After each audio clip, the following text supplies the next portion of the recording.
الأول بيلعب بالمليارات لعب، والتاني بيتحكم في مصير العقارات وهو لسه ما كملش 30 سنة. أما التالت فعمل اللي ما عملوش أغنى رجل في مصر، والكل بيقول عليهم من أغنى 3 شباب في مصر.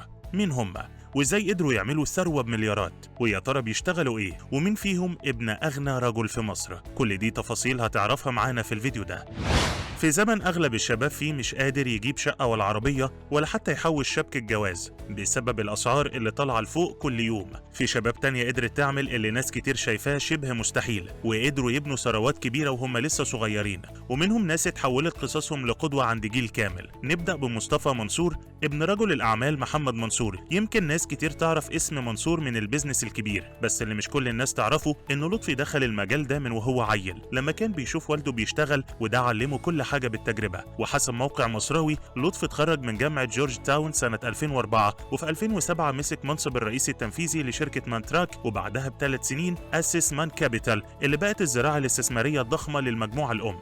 دلوقتي لطفي هو المسؤول الأول عن مانتراك ومان كابيتال. الشركة دي شغالة في كل حاجة، أسهم خاصة، رأس مال استثماري، عقارات، ديون وغيره، وده دليل إنه راجل فاهم يعني إيه توزع استثمارات صح. وعلى فكرة والده محمد منصور يعتبر من أغنى أغنياء مصر بثروة وصلت 3.4 مليار دولار حسب فوربس سنة 2025.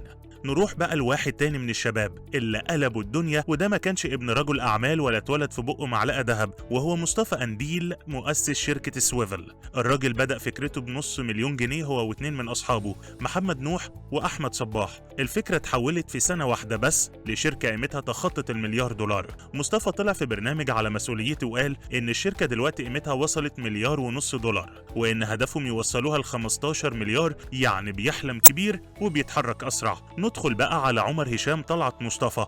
ناس كتير بتقول ده ابن هشام طلعت مصطفى وخلاص، بس الحقيقة غير كده تماما. عمر عامل لنفسه اسم تقيل في السوق العقاري. أول حاجة عملها إنه فهم إن الشراكات هي مفتاح القوة، فراح جاب علامات تجارية ضخمة زي النصر وخلاها تفتح في مدينتي والرحاب، وده اللي خلى المشروعات متكاملة والحياة اليومية للسكان أسهل وأرقى.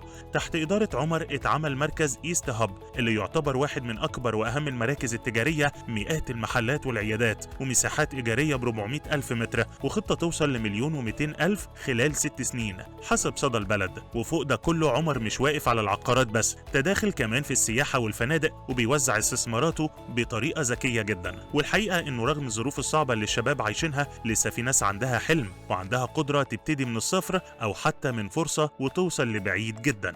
ودلوقتي قول لنا عملت ثروة قد إيه من شغلك؟